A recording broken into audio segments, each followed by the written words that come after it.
Olá, uma ótima tarde a você. Começamos agora mais uma edição do Agricultura BR, aqui pelo canal do Boi, pela internet e também TV Imaculada Conceição. Um grande abraço a todos, uma excelente tarde que fica melhor a partir de agora com as informações, notícias, aquilo que é importante para a sua rentabilidade.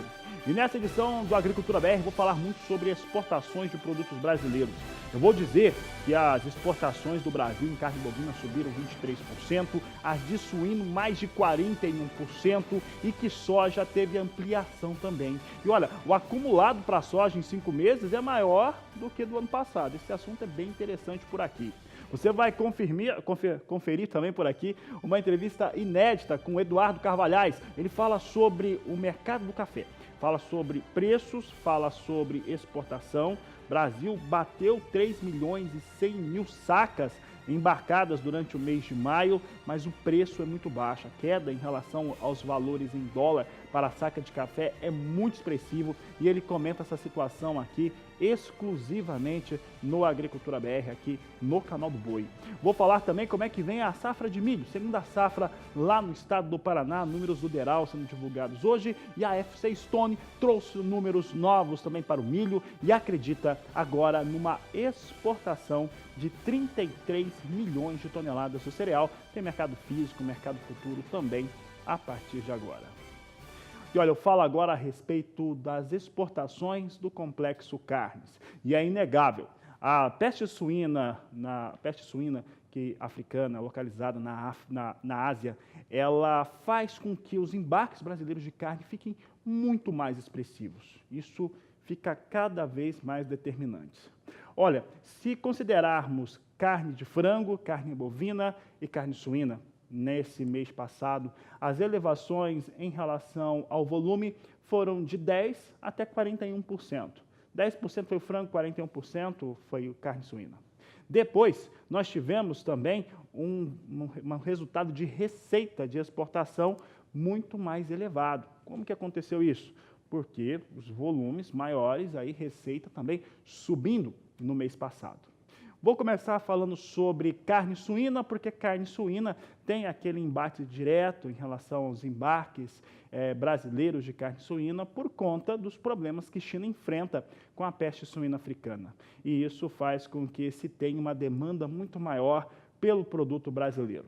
O Brasil, ou a indústria frigorífica exportadora de carne suína no Brasil, que é uma forma mais correta de dizer, embarcou um volume muito maior, faturou muito mais e teve um preço por tonelada também melhor pago durante o último mês. E é o que nós vamos mostrar agora. Você acompanha comigo os números para a carne suína em maio, de acordo com a Secretaria de Comércio Exterior do Ministério da Economia. Veja só, os dados aqui mostram claramente aquilo que eu estava dizendo, um volume de 58.100 toneladas de carne suína embarcadas no mês passado, 41,7% de alta frente àquilo que acontecia no mesmo período no ano passado.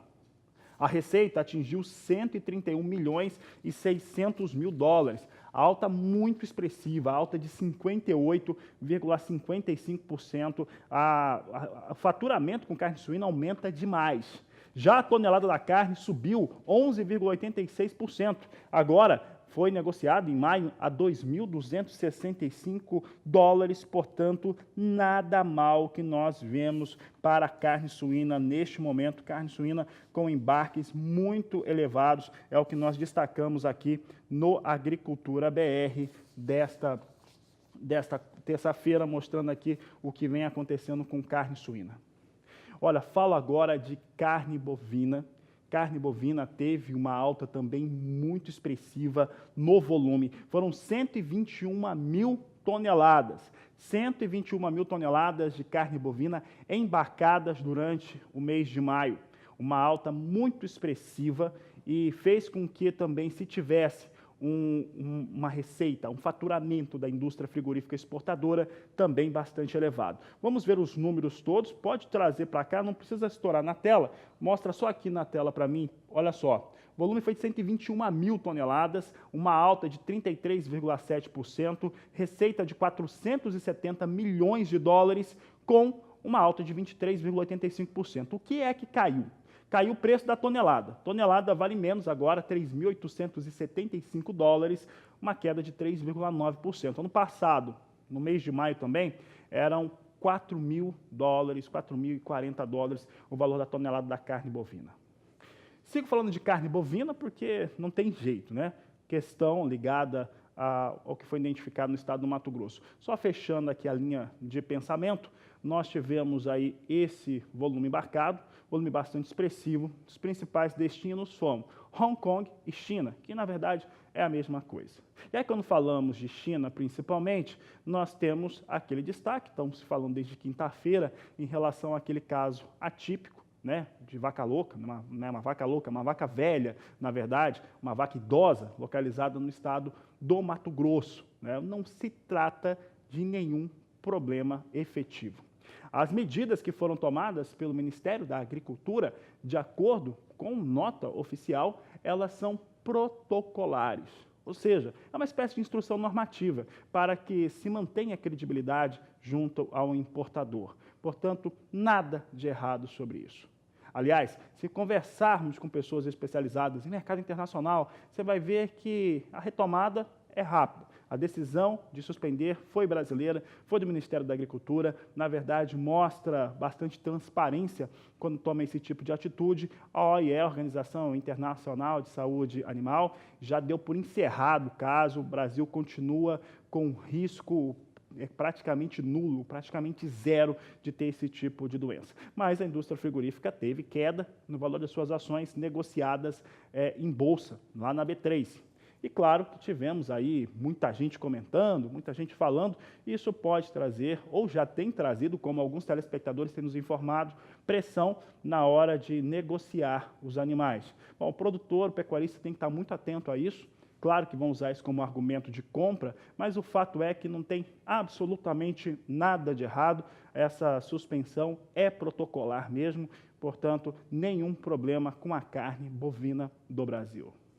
Encerrado esse assunto de carne bovina, vamos falar da carne de frango. E carne de frango também teve ótimos resultados durante o mês de maio. É o que nós vamos ver aqui no resumo na tela, o que nós trazemos para as exportações brasileiras de carne de frango, que atingiram 345.900 toneladas. Números positivos também. 9,95% de alta no volume. A receita subiu bem, subiu 22,38%. chegando a 588 milhões e 300 mil dólares. O valor da tonelada ficou em 1.700 dólares, com alta de 8,9%. Então, ali fica muito claro. Subiu o preço da tonelada da carne de frango, subiu o volume também, e aí, receita da indústria frigorífica exportadora de carne de frango sobe também forte, subiu 22% no último mês.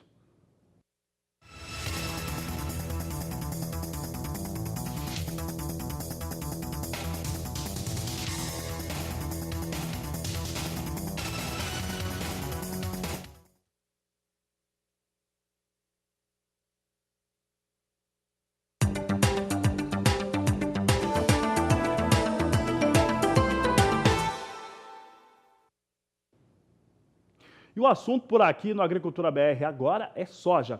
E as exportações durante o último mês, em 22 dias úteis, foram muito positivas. Olha, aqui a gente fala de uma maneira especializada. Então, Brasil, nesse acumulado do mês, né, do acumulado do ano, ele vem tendo mês a mês recordes, né, ou números muito elevados para as exportações. Tanto é que, apesar do ano passado, mês de maio, registrar 12.350.000 toneladas no mês de maio, é imbatível, por enquanto, esse volume, e agora, maio de 2019, 10.520.000 toneladas, é um bom número, sim. Em termos de volume, mostra uma demanda muito aquecida, e o acumulado do ano, que eu acho esse fator muito interessante, o acumulado do ano mostra que as tradings que operam no país já exportaram cerca de 39 milhões de toneladas de soja. Esse volume, comparando de janeiro a maio de 2019 com janeiro a maio de 2018, no ano atual é maior. É isso mesmo. É maior, claro, 2019 veio com contratos melhores, já desde o final do ano passado, e isso fez com que os volumes nos primeiros meses deste ano também fossem mais expressivos. Dito isso, Vamos saber então como é que foram as exportações brasileiras de soja durante esse último mês de maio. Você confere comigo aqui os dados da Secretaria de Comércio Exterior ligada ao Ministério da Economia. No mês de maio, 12.350.000 toneladas de soja de 2018 foram exportadas, número muito expressivo, bastante intenso no ano passado. Abril deste ano totalizou 10.060.000 toneladas. Em maio de 2019, chega a 10.520.000 toneladas. Aqui, se você olhar apenas superficialmente, você vai enxergar aí uma queda, né, nas exportações, aí cerca de 14%, mas ver apenas essa queda é olhar de maneira superficial. O volume de 10,5 milhões de toneladas é muito positivo para as exportações de soja. É um número excelente para o período, ainda mais com os embarques que aconteceram nos meses anteriores. Vamos saber agora outros dados. Vamos ver como é que a receita ficou. Os números que foram aplicados durante esse último mês é o que você confere comigo. Você tem aqui a soja com faturamento no mês de maio chegando a 4.990 bilhões de dólares, né? Ano passado, quase 5 bilhões de dólares que foram faturados pelas tradings que operam no Brasil. No mês passado, foram 3 bilhões, em abril, 3 bilhões e 600 milhões de dólares. E já em maio, ficou muito próximo a isso, 3 bilhões e 640 milhões de dólares que foram faturados pelas tradings que operam com a exportação de soja aqui no Brasil. O que nós tivemos foi uma queda no valor da tonelada. Comparando o valor de tonelada que se tinha ano passado, em maio, acima de 400 dólares, para os valores atuais, a queda é bastante expressiva. Mas eu já explico por que teve esse destravamento e maio foi tão interessante assim para as exportações. Vem comigo? Olha só, maio do ano passado foram 404 dólares e 60 centes o valor de cada tonelada exportada, em média. Em abril deste ano, 357 dólares e 70 centes. Maio de 2019, 346 dólares e 50 centes. Por que isso ocorre? Primeiro, esse período aí de maio você pega, né, e um mês anterior também, valores muito baixos internacionais guiados pela Bolsa de Chicago. Por outro lado, aqui no Brasil, nós tivemos ali por conta da situação China e Estados Unidos que acabaram deixando mais agudo ou mais distante essa situação de um possível acordo comercial, China voltando os olhos mais para o Brasil, o dólar subindo muito aqui no país. E, além disso, o prêmio pago no porto ficou lá em cima, e aí isso destravou o mercado. Tivemos um bom faturamento em dólar, mas um faturamento muito melhor em reais, que as pessoas normalmente não olham isso. O faturamento da indústria exportadora aí de soja foi excelente no mês de maio, quando pegamos esses dados em reais. Foi bom para o produtor rural também, que vendeu a soja e faturou em reais valores mais altos. Se você pegar outros caminhos, como por exemplo o complexo carnes, principalmente carne bovina, o faturamento foi espetacular para a indústria frigorífica exportadora também durante o último mês.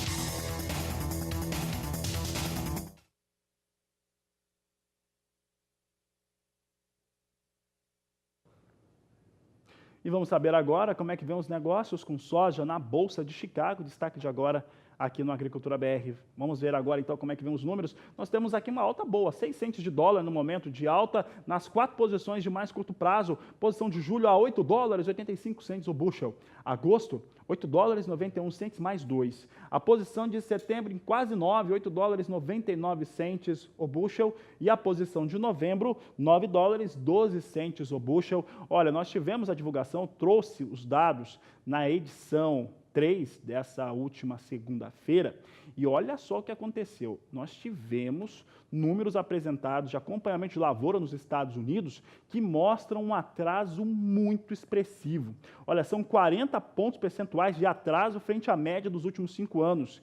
E são 46 pontos percentuais de atraso frente ao que acontecia no passado. Estados Unidos estão ficando fora da janela, totalmente fora da janela de plantio. Já aconteceu com milho, tá? Para alguns especialistas já aconteceu com milho e não tem aí nenhuma expectativa de migrar soja para essas áreas que serão ocupadas com milho, porque eles não estão dando conta nem de cultivar a soja dentro da sua janela ideal. Então isso mexe com o mercado também, mercado no caso de soja, de uma maneira positiva, como nós estamos acompanhando nesta terça-feira.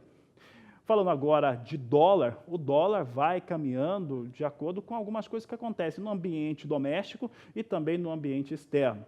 Aqui no Brasil tem um mandamento, ou pelo menos uma perspectiva de aprovação para aquela questão de apreciação das medidas de reforma, principalmente previdenciária, aqui no país. E aí o mercado vê isso com bons olhos. Também nos Estados Unidos há uma expectativa do Banco Central deles, né, o banco especializado deles lá, eles baixarem a taxa de juros. Se isso acontece, mexe com o dólar, você tem dinheiro saindo dos Estados Unidos e indo para outros mercados emergentes, principalmente, como o Brasil. Com isso, o dólar recuava. Vamos saber como é que o dólar vem agora. Nós temos dólar recuando mais um pouco, 0,76% de queda para a moeda norte-americana, R$ 3,85, mais 9 é o que temos agora com os negócios com o dólar. Vamos falar agora sobre esse assunto com o Walter Pulga Júnior, já está posicionando aqui comigo. E olha só, Pulga, nós estamos vendo o dólar recuar, os motivos eu creio que até mais internacional. Estados Unidos, se descer a taxa de juros, há um mecanismo ali. Se os norte-americanos subirem a taxa, o normal é se investir nos Estados Unidos, porque é um mercado muito mais consolidado, mais sólido. Mas se baixar, a tendência é migrar para outros mercados. O pensamento está certo, Pulga? Boa tarde. Boa tarde, é exatamente isso. A perspectiva de uma redução na taxa de juros nos Estados Unidos é que faz com que haja, de outro lado, uma expectativa de, vamos dizer, de que os investidores procurem outras regiões. Portanto, haveria aí uma oferta de dólares no mercado. E isso já ocorre no mercado, né, como todo o mercado de câmbio, na expectativa de que a taxa de juros caia lá.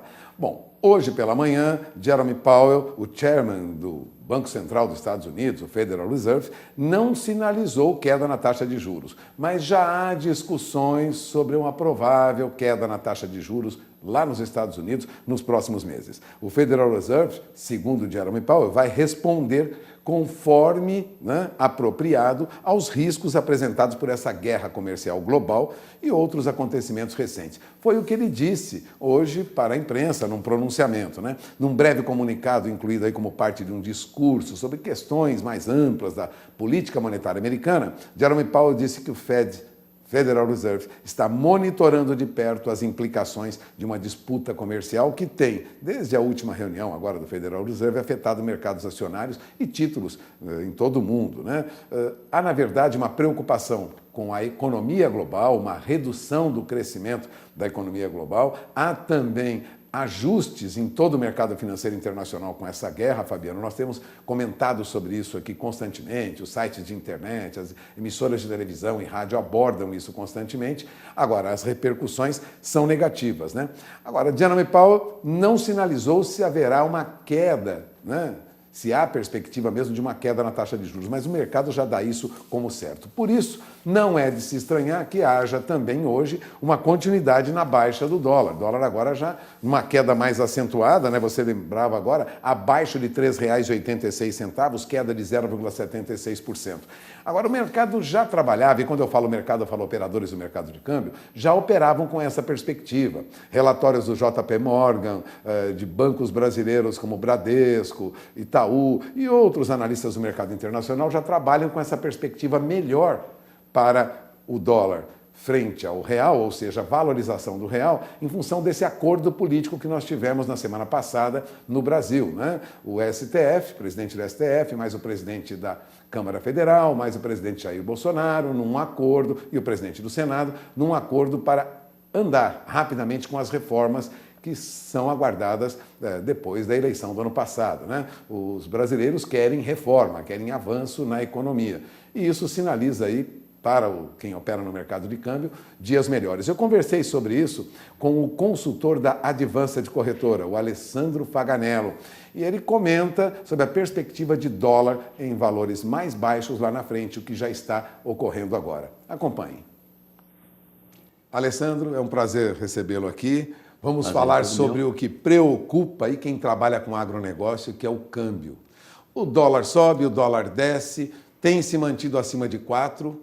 Mas eu pergunto, ainda há expectativa, Faganello, de que o dólar volte abaixo de R$4? Sem dúvida. Eu sou da ala positiva, como a gente estava batendo um papo aqui antes, e acredito que as maiores instituições financeiras, toda segunda-feira, elas fazem um relatório chamado Boletim Focus do Banco Central. E elas estão prevendo para o final do ano o dólar a 3,80. Claro, vamos precisar de algumas coisas que precisam ser, entre aspas, consertadas aqui no país, né? A questão das reformas, sobretudo a Previdência, que é a mãe das reformas, que precisa passar no Congresso Nacional, mas já existe um pacto, né, entre o Legislativo, o Executivo e até o Judiciário, que até o dia 10 isso vai ser formalizado. De uma maneira geral, pode acabar ajudando aí nesse movimento de, gradualmente, o dólar ter um recuo aí. A não ser que algum fator aí que fuja, né, dessas características que a gente está prevendo que venham aí nos próximos dias, acabe atrapalhando esse movimento. Essa alta do dólar, que você vivenciou na mesa da corretora, onde você é consultor, ela ocorre principalmente por quê? Olha, existem vários fatores que podem ajudar aí o mercado a se estressar, né? O que você pode entender de uma maneira geral é que alguma declaração fora de tom, né? Às vezes o mercado se assusta não só com o que acontece domesticamente, mas também com o que acontece lá fora. Tem algumas questões de negociações comerciais, que acredito que vocês estão acompanhando entre Estados Unidos e China, que está assustando, inclusive, o mercado financeiro global, por ter uma tendência de desaceleração, né, do crescimento global. Isso acaba também influenciando, né? Não é só o fator doméstico, você tem um fator externo também, e que acaba acarretando com esses movimentos que às vezes chegam a picos. Se você ter uma ideia, o dólar há poucos dias atrás, mais pelo fator doméstico, ele chegou a bater 4,12. Onde o Banco Central entrou para fazer algumas operações. Ele vem fazendo operações regularmente também, que a gente chama as operações de swap, mas são apenas rolagens. Elas têm, assim, uma condição de diminuir a especulação no mercado futuro, mas também algumas leilões de linha, que é onde ele consegue ter jogar dinheiro no mercado para segurar um pouquinho. Apesar que essas últimas que eles fizeram não foi jogar o dinheiro no mercado. Então ele vende com data para recompra, né? Mas acaba ajudando também nesse movimento aí de tentar acalmar o mercado financeiro, do modo geral. Agora, o telespectador que acompanha o dia a dia do mercado financeiro, não é fácil, aqui no nosso canal, não é fácil. Ele fica surpreso com os erros que vocês cometem quando fazem previsão. Fazer uma previsão não é fácil. Para quanto será o dólar durante um dia ou durante uma semana é muito difícil. É muito difícil, tem uma oscilação muito grande, sobretudo de notícias. Portanto, é importante ficar atento à agenda doméstica, aquilo que vai sair durante o dia, se o Banco Central vai ter em algum momento algum tipo de intervenção, horários e tudo mais, o que está acontecendo lá fora, se o dólar de repente ele está se valorizando diante das principais moedas, que é o dólar index, né, que nós chamamos. O que está acontecendo aqui em relação às bolsas, Ibovespa no dia anterior, qual que é o índice futuro que está subindo, ou se não está subindo, e as bolsas europeias, como é que está sendo o comportamento dela no início dos negócios, nossos negócios, né?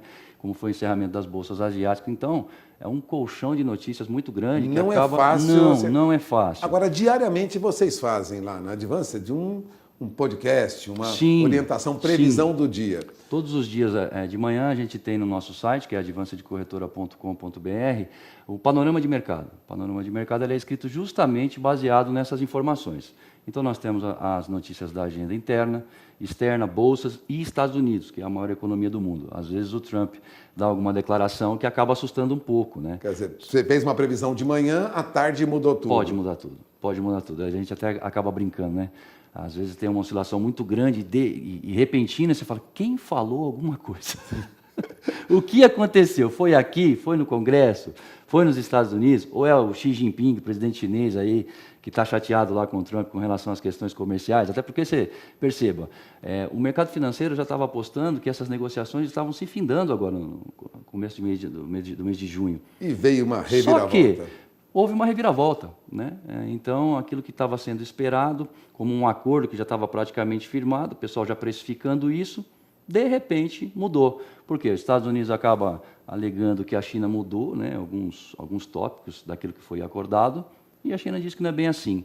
Só que ninguém vai saber disso enquanto nós não soubermos o que está sendo tratado efetivamente e o que vai poder, inclusive aqui no Brasil, depois que soubermos os termos desse acordo, entrar como fator aí para uma alta ou uma baixa aí da cotação do mercado de câmbio, né? Mas como você frisava logo no início dessa entrevista, você é um otimista. Sou um otimista. O dólar volta àquela faixa que no começo do ano vocês, analistas de câmbio, previam 13,70, 13,80? Existe essa possibilidade desde que as reformas, sobretudo da Previdência, ela avance, né, no Congresso Nacional. Isso aí está previsto.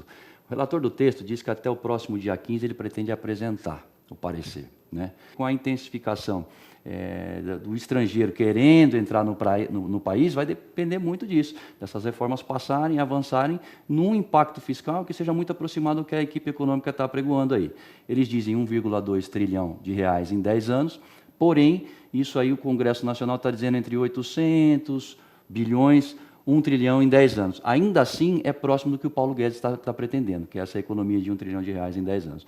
Precisa só ter uma melhora na comunicação interna, porque há pouco tempo atrás, enquanto o Rogério Marinho, secretário da Previdência, falava sobre os estudos da equipe econômica de 1,2 trilhões, o Bolsonaro estava falando numa outra sala para jornalistas que acreditava que 800 seria um bom número. Então, isso traz se acaba dando um pouco de munição para o lado contrário. Mas a perspectiva é boa. A perspectiva acredito que seja boa. Eu não sou, como falei, né, da ala adepta ao caos, que vai dar tudo errado, que as coisas não vão andar. Não, muito pelo contrário. Acredito que as coisas vão começar a caminhar, sobretudo agora, depois desse encontro, e a tendência é as coisas melhorarem gradualmente, né, gradualmente. Bom, você acaba de ouvir Alessandro Faganello, ele é consultor da Advanced Corretora, uma corretora especializada em câmbio, ele está no dia a dia ali, acompanhando as operações de câmbio.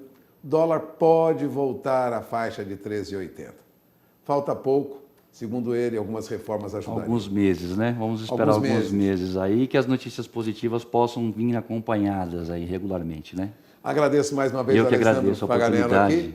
É com vocês em Campo Grande. Obrigado. Tá aí o Faganello comentando o mercado de câmbio, um dos mercados mais complicados ultimamente para se falar, porque tem muita variável, tanto interna quanto externa.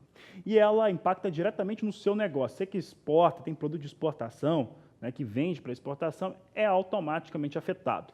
Os fundamentos em relação à soja são positivos. O prêmio pago está bastante interessante, nós temos soja em Chicago recuperando preço, só que o dólar caiu. E aí o dólar caindo recua o valor pago no porto. Veja só que nós temos aqui valores de referência a R$ 81,50 a saca de 60 quilos, tanto no Porto de Santos, quanto também no Porto de Paranaguá, de acordo com a apuração da Grãos Corretora, que nos traz os números aqui no Agricultura BR.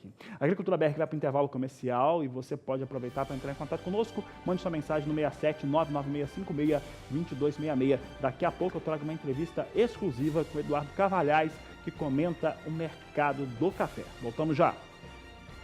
E você vai acompanhar agora uma reportagem que mostra como é que está sendo mensurada a eficiência de fungicidas sobre as áreas de produção de milho para combater, por exemplo, a parasitose. A reportagem é de Vinícius Souza. Eficácia de fungicida no controle de doenças em milho. Esse foi um dos temas abordados durante as palestras que aconteceram no Dia de Campo, promovido pela Fundação MS aqui em Maracaju. O Grigoli está aqui do meu lado, a gente já conversou um pouquinho sobre isso e agora a gente vai levar esse conhecimento para o produtor que nos assiste. Como que foi a sua palestra, o que você abordou? Detalha para a gente um pouquinho desse tema. Bom, aqui durante a visitação a gente teve a oportunidade de demonstrar para os agricultores e para os técnicos mais de 40 produtos que tem hoje no mercado para controle de doenças em milho, e a mensagem central é: não tem certo e errado, não tem manejo certo e manejo errado. É importante o agricultor, o produtor e o consultor terem em mente qual é o nível de produtividade que ele busca, qual é o material genético que ele está usando e, junto com essas informações, ele utilizar os produtos que tem disponível no mercado. Então, a gente tem materiais que têm maior sensibilidade a um grupo de doenças e a gente busca fungicidas que tenham uma eficácia melhor nesse grupo de doenças. Por outro lado, a gente tem outras doenças que podem ocorrer ocasionalmente e o agricultor precisa entender e saber isso que está acontecendo para tomar a decisão mais assertiva no final do dia. Agora, alguns produtores falaram sobre a questão do fusário. Explica para a gente um pouco desse problema aí que também tem atormentado o produtor. Exato, fusário é uma doença de solo. O principal impacto dela na cultura do milho é o apodrecimento do colmo, o apodrecimento precoce do colmo, e isso pode gerar diversos problemas, e o principal deles é o tombamento das plantas. Então, quando a planta de milho tomba, fica muito difícil de fazer o manejo dentro da área, fica muito difícil colher essa área, então a perda de produção é muito grande. Tá?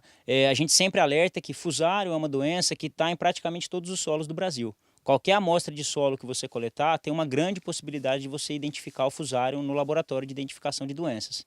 Então, mais uma vez, associar o material genético que está sendo plantado com as condições do ambiente em que ele vai ser colocado é extremamente importante. De toda forma, fungicidas para controle de fusário aplicados de forma aérea, eles geralmente têm uma tendência de controle baixa. Então a gente sempre sugere, se a área tem fusário, se o material é sensível a fusário, buscar por um tratamento de semente que consiga segurar um pouco o desenvolvimento dessa doença nas plantas. Agora, como que a gente faz para identificar a bacteriose nas plantas? A gente tem um exemplo aqui. Explica como que a gente faz para fazer essa identificação, o produtor se prevenir desse problema e resolver até quando o problema já aconteceu.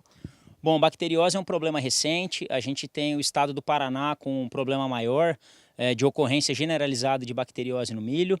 A identificação ela não é tão simples, mas tem um teste de campo que facilita muito a diagnose. Então a gente vai dar um exemplo. Nós temos uma folha aqui que vocês podem ver que tem sintomas de doença, então isso daqui são sintomas da doença. A gente ainda não sabe no primeiro momento qual é a doença que está causando esse sintoma. Pode ser bacteriose e pode ser outras doenças. Então, o teste simples que a gente faz consiste em basicamente a gente coletar a folha da planta. Então a gente coletou a folha da planta, faz um corte na região, então a gente tem a lesão e tem o tecido sadio. Então a gente vai fazer um corte nessa folha que abrange a região da lesão junto com o tecido sadio. A gente destaca um pedaço dessa folha, certo? E a gente faz um teste que a gente chama de teste do copo. Então aqui é a parte doente sadia. Então a gente pega um copo com água, qualquer copo de água transparente, um copo transparente com água, e a gente coloca a parte do milho dentro do copo. E espera para ver se vai ter um escorrimento de uma exudação, tipo como se fosse um melado que descesse da folha. E a gente consegue ver isso a olho nu. Então esse teste ele indica para nós se é bacteriose ou não. Se for bacteriose, a gente tem alguns cuidados a seguir.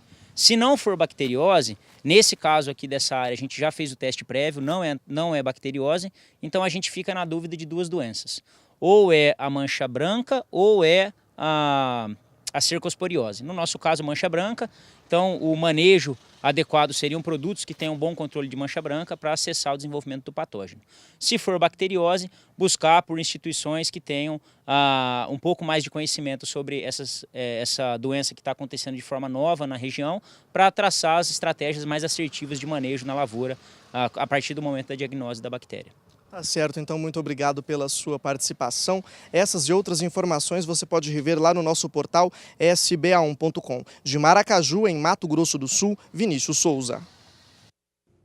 Seguimos falando de milho e agora vamos falar sobre o estado do Paraná, que atinge na sua área de produção em segunda safra 6% dela colhida, de acordo com o Departamento de Economia Rural da Secretaria de Agricultura do Estado do Paraná, em relatório divulgado na manhã desta terça-feira. Vamos aos números aqui, nós temos o DERAL mostrando que a área total ocupada com milho em segunda campanha é de 2.247.000 hectares e já foi colhido 6% de acordo com o DERAL.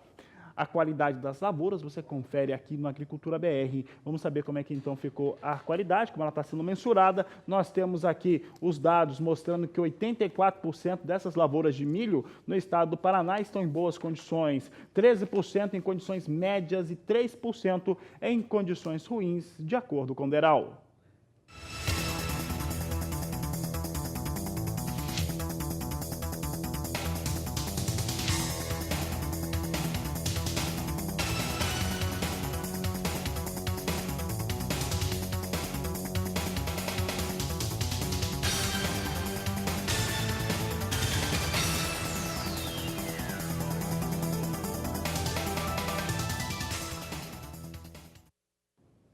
E a FC Stone divulgou mais um levantamento mostrando suas expectativas em relação à produção de segunda safra de milho no Brasil e também as exportações. E de acordo com a FC Stone, a safra total será recorde, a segunda safra também, é por isso que a safra total é muito grande, e as exportações devem atingir 33 milhões de toneladas. É o que nós vamos ver agora, números da FC Stone, você acompanha no Agricultura BR. Uma segunda safra que deve atingir 70 milhões e 200 mil toneladas.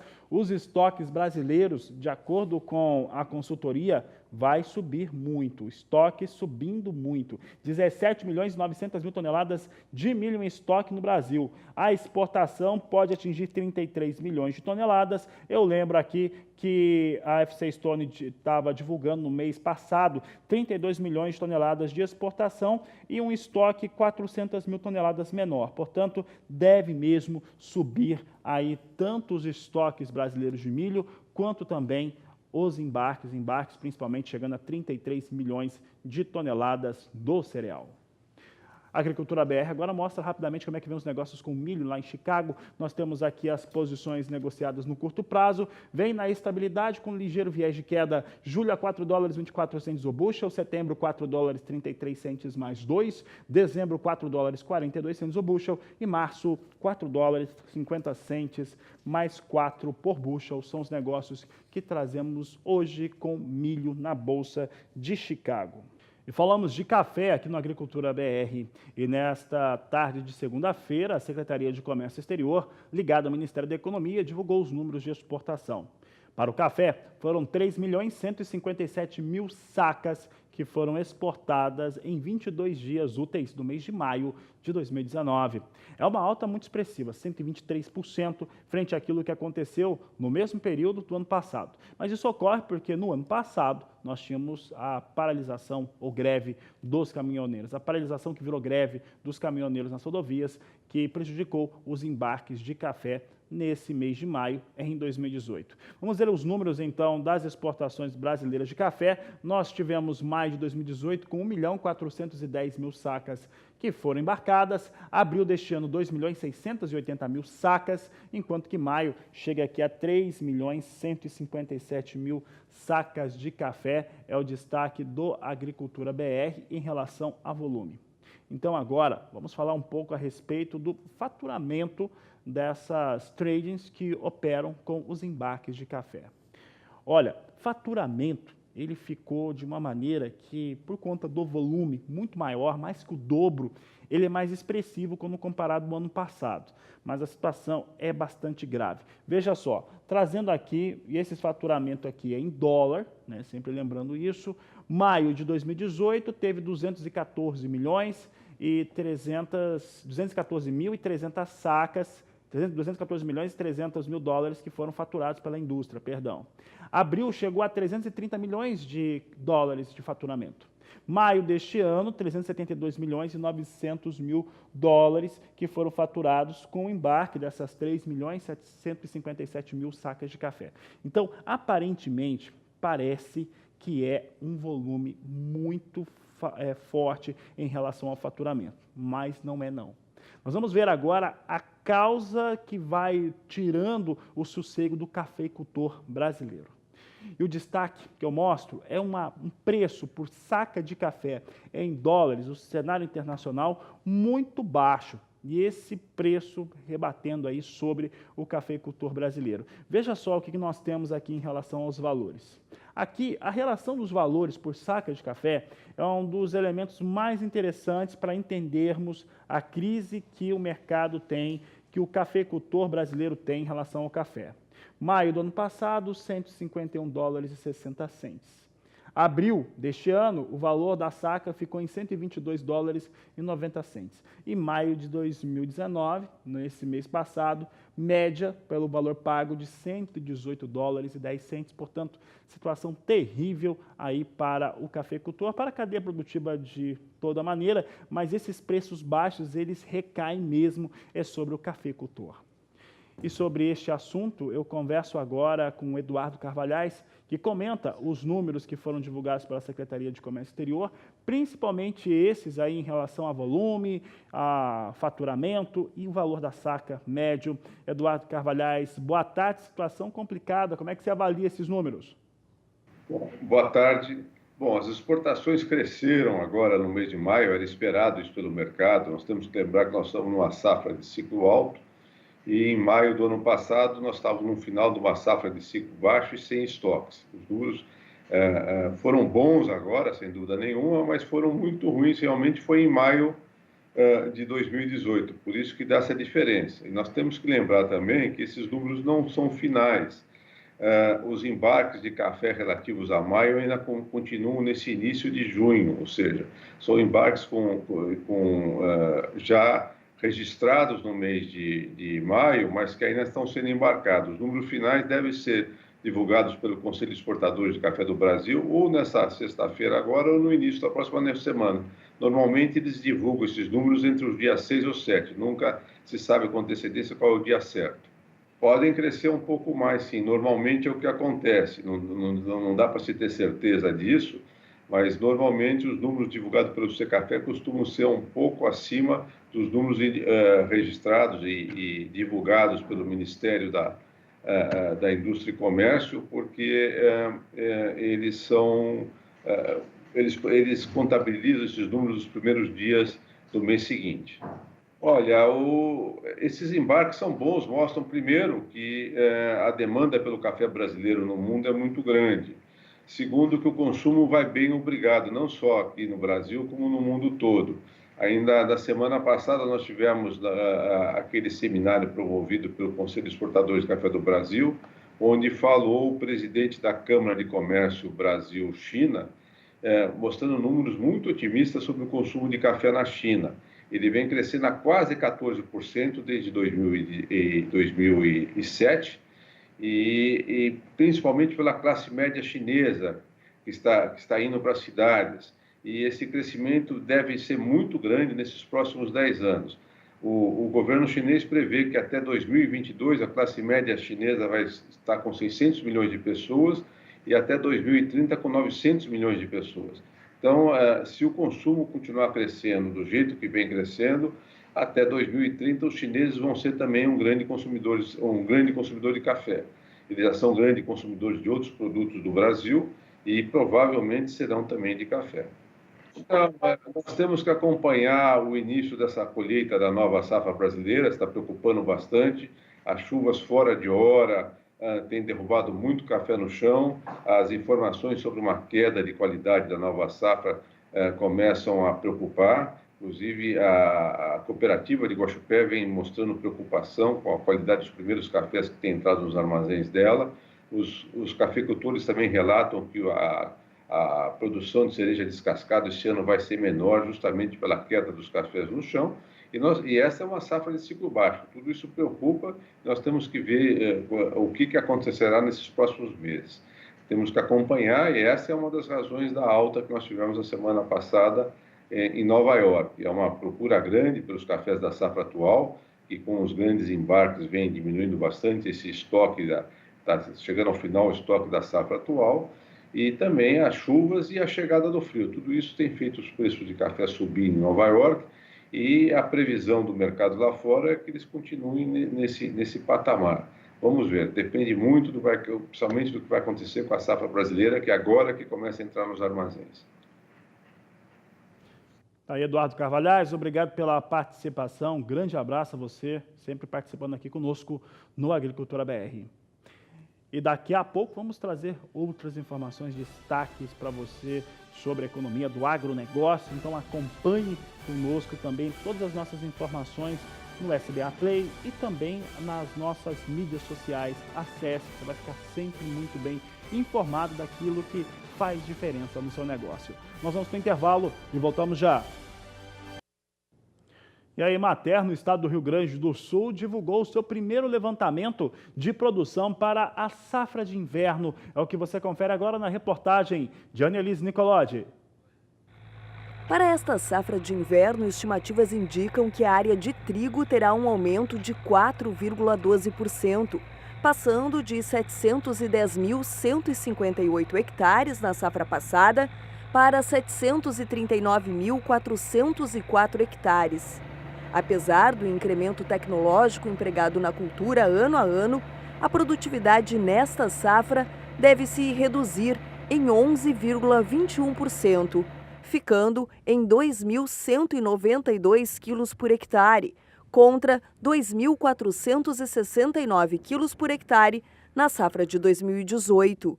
Nesse sentido, a produção de trigo do Rio Grande do Sul também diminuirá, de 1.754.000 toneladas para 1.620.000 toneladas, registrando um decréscimo de 7,54%. Atualmente, a pouca luminosidade e o clima úmido estão atrasando o plantio do trigo nas regiões Noroeste e Missões, onde foram plantados até agora apenas 8% da área estimada. As oscilações climáticas, especialmente pelo excesso de chuva nas fases reprodutivas e de formação de grãos, são um dos motivos para a diminuição na produção de trigo nos últimos anos do Rio Grande do Sul. Em 2013, considerada a maior safra já colhida pelo estado, foram produzidas 3.351.000 toneladas de trigo, conforme dados do IBGE. De acordo com o diretor técnico da Emater do Rio Grande do Sul, Alencar Paulo Ruggeri, essa tendência de queda há alguns anos se confirma em razão também dos custos de produção elevados e preços pouco atrativos. O profissional da atividade agrícola, que trabalha num sistema de produção, o trigo certamente tem que estar inserido. Porque o trigo ele entra dentro do sistema com o intuito de quê? De você qualificar a tua produção. De que forma? Na forma de que, quando você planta trigo, você tem um manejo das plantas daninhas, que hoje é um dos principais gargalos para as culturas de verão, onde você tem todo esse manejo facilitado. Então, o produtor, aquele profissional da atividade que trabalha com essas culturas, e o trigo deverá fazer parte disso, assim como dentro do planejamento. Então, o profissionalismo e o planejamento são os dois esteios da atividade, e o trigo faz parte desse sistema. Os estoques mundiais estão altos e o consumo vem diminuindo a cada ano. Um dos desafios para inverter essa tendência, segundo o dirigente, é a segregação das variedades de trigo, o que vai garantir uma produção capaz de atender às demandas de mercados específicos para o cereal. O produtor tem que, quando ele plantar o trigo, quando ele decidir fazer uma atividade, qual é que é o meu objetivo para esse trigo? É um trigo tipo pão? Então eu vou plantar trigo tipo pão. É para biscoito? É para ração? Quer dizer, nós temos que encontrar esses mecanismos e ver aonde o produtor de determinado trigo se encaixa. Porque você ser um produtor de trigo é muito genérico nos dias atuais que nós estamos vivendo. Quer dizer, quando o consumidor desse trigo quer fazer farinha ou fazer biscoito, ele quer aquele trigo específico. Então, a cadeia tem que se organizar mais dessa forma. E não são políticas públicas. O que nós precisamos é fazer uma articulação entre as instituições e entidades que realizam essas atividades cerealistas, cooperativas. Como é que nós vamos resolver essa questão? Bom, eu vou plantar esse trigo tem características tipo pão. Então, eu vou plantar trigo tipo pão. Certo? Então, essas questões que nós temos que avançar com a segregação do trigo. Então, é dentro desse mecanismo. Mas, na parte de produção, efetivamente, o profissionalismo e o planejamento da atividade dentro de um sistema de produção são as duas palavras-chave que nós temos que ter para ter sucesso na atividade.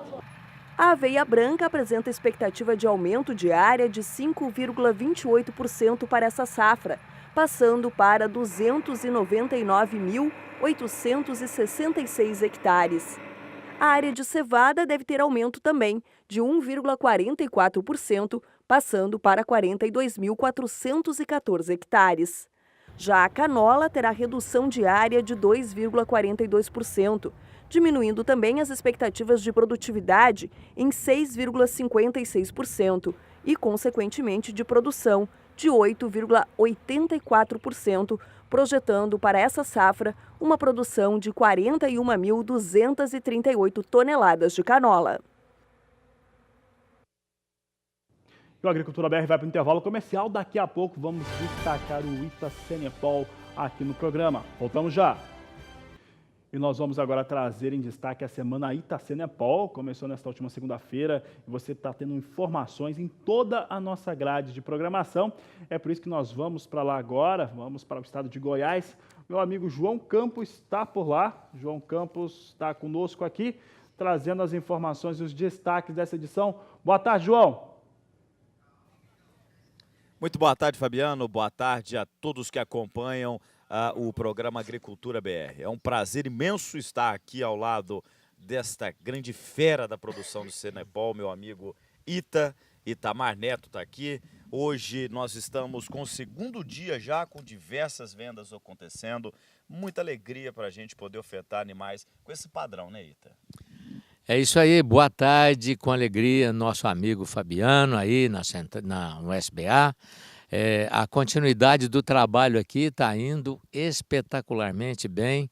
A receptividade dos nossos clientes compradores, adquirindo já diversos lotes vendidos de touros, de novilhas prens, de novilhas para aspiração. E nós estamos agora reservando esse pequeno período que nós temos agora, de poucos minutos, 15 minutos, para mostrar os touros que estão sendo ofertados.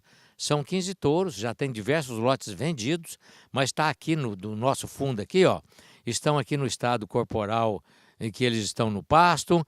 Nós botamos ali um salzinho mineral para atrair eles aqui para pertinho, para ficar aqui fácil de ser vistoriado, desculpe. Então, o João vai começar a chamar os lotes aqui para que todos possam conhecer animal por animal. Vamos lá, João. Vamos lá, lote de número 25. Pode colocar na tela para a gente, por gentileza. O lote de número 25, que é um filho de CN 1029. Ele que vai abrir agora a oferta dos reprodutores.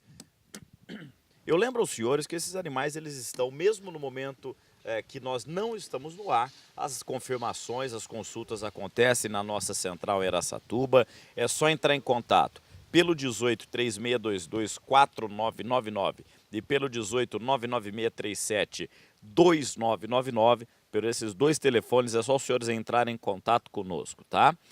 Trabalhamos em 16 parcelas, a comissão devida aos senhores compradores é de 8% e pode ser paga até em 3 vezes. E a condição de frete está lá na tela, o frete é gratuito para em toda a malha rodoviária nacional. Muito bem, meus amigos, o lote número 25, reprodutor de 2 anos e meio, 600 quilos de peso, filho de CN 1029S e mãe WC 112N. Ele é elite para peso ao nascimento, elite para perímetro escrotal, superior para peso ao sobreano, ganho de peso e conformação frigorífica e também superior na sua classificação de aprumos. Um animal de umbigo extremamente corrigido, biotipo moderno, comprimento nas carcaças, frame moderado, perto do chão, as costelas de muito comprimento e a R$ 680 a parcela. São 16 parcelas de R$ 680. Você você recebe dentro da malha rodoviária que o frete é gratuito por conta de Ita Senepol. Isso mesmo, João. Vale salientar que nós escolhemos apenas 15 touros para atender a pedidos de nossos criadores, já clientes que queriam mais touros, e o nosso leilão grande de touros será no final do ano, se Deus quiser, lá em agosto, princípio de setembro. Então nós escolhemos 15 touros do nosso plantel que estava cobrindo vaca aqui na fazenda, chamados touros de repasse, ou estavam num momento também que nós hoje não mais fazemos, o meio sangue, que hoje a gente dedicou somente à produção do puro. Esses touros, já no estado corporal adulto, ele transmite a imagem real do que é. Porque quando você compra um touro ainda jovem, mesmo com todas as avaliações que a gente faz, ele vai mostrando o desenvolvimento através da sua longevidade, da sua idade, que na verdade, para nós que trabalham com o Senepol, a gente considera que um touro está adulto, totalmente adulto, nos seus 4 para 5 anos. Ele está com a conformação física plena. Como um animal longevo, é um animal que trabalha, tem histórico de animais trabalhando com 12, 13 anos de idade, mas é bom que a gente não exceda a esse tanto, Mas é um animal que trabalha tranquilamente até os seus 8 anos de idade, em condições normais de trabalho, 10 anos de idade.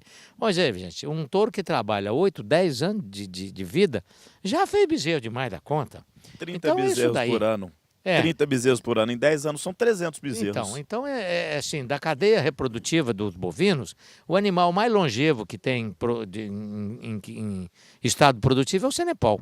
Então esse é o touro adulto que está pronto para chegar na fazenda do nosso amigo e cobrir vaca, porque ele está aqui adaptado no pasto. Não tem tratamento de ração, não é bombado, não é para frigorífico, é touro que está no estado corporal para cobrir vaca a campo. Muito bem, vamos dar sequência então. Pode colocar o lote de número 26, CN218L, é o pai dele. Pode colocar pra gente. Ele tem 630 quilos de peso, 39 de perímetro escrotal, é o ITA 1171.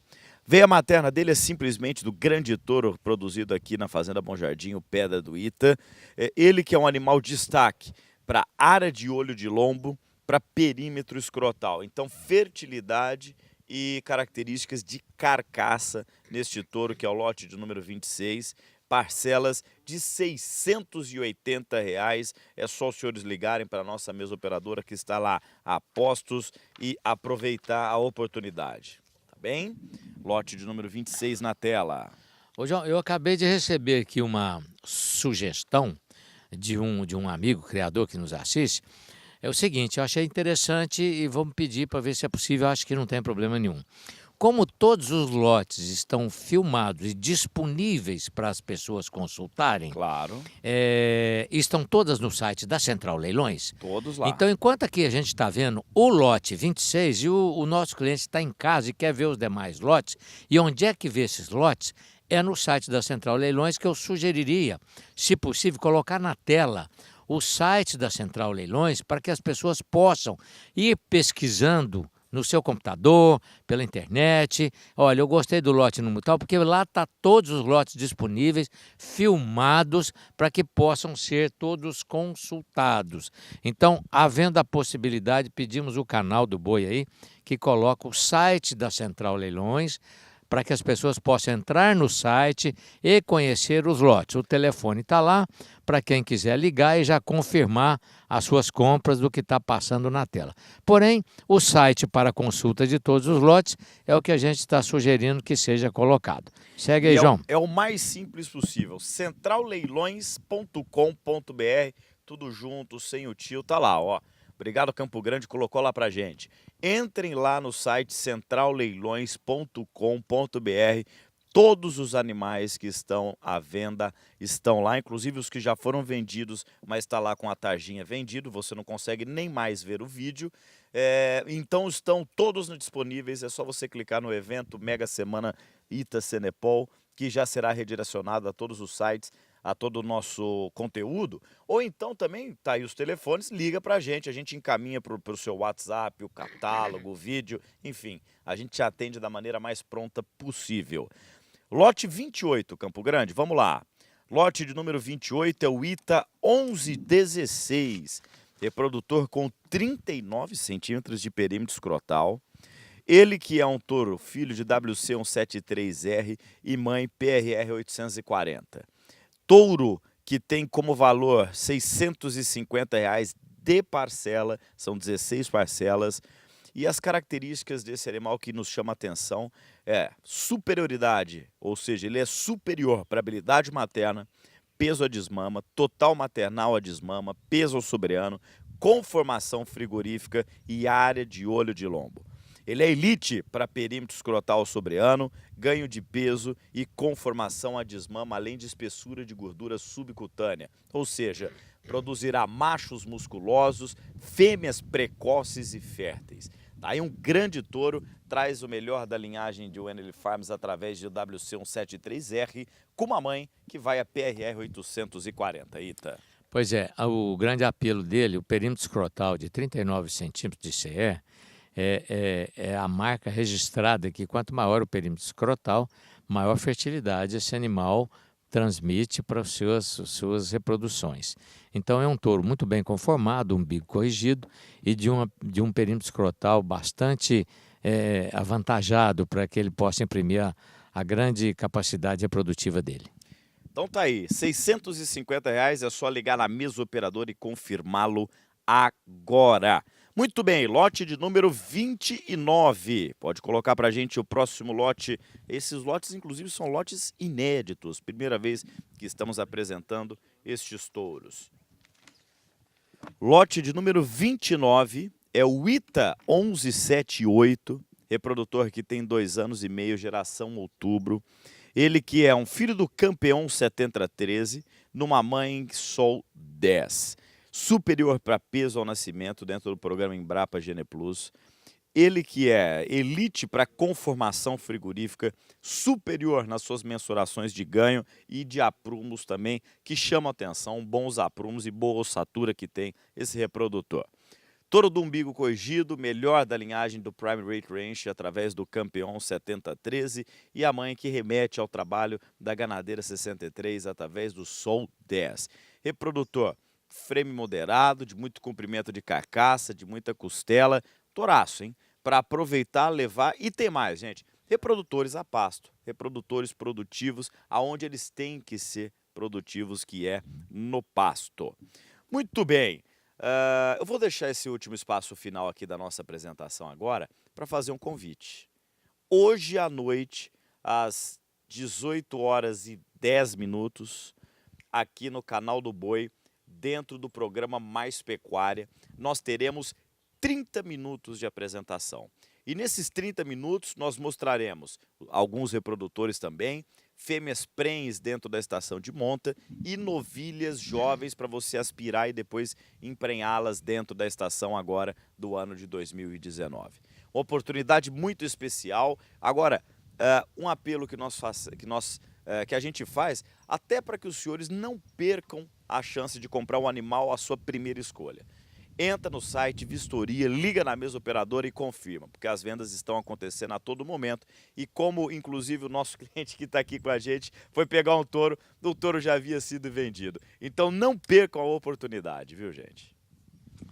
É isso aí, pessoal. É importante essa informação. Não se esqueça de continuar nos assistindo às 18h10 e vamos realmente dar a continuidade nesse trabalho de oferta maravilhoso que estamos acontecendo. Então é isso. Fiquem ligados conosco, nós voltamos às 18h10 no horário de Brasília, dentro do Canal do Boi. Tá bom, Fabiano? Um grande abraço para você, meu amigo, obrigado. E para você, Fabiano, um até amanhã. Para você que nos assiste, os telespectadores do Canal do Boi, um até daqui a pouco. Tá certo, um grande abraço a vocês, bom trabalho por aí. E essa edição do Agricultura BR vai ficando por aqui também. Amanhã, essa edição do Agricultura BR vai ser apresentada pelo Adriano Faleiros. Eu vou estar no evento do agronegócio lá em São Paulo, trazendo as informações. E a gente se vê já na próxima quarta-feira, com muito mais com muito mais informações para você aqui no Agricultura BR. Nós vamos ficando por aqui. A todos uma ótima tarde e até mais.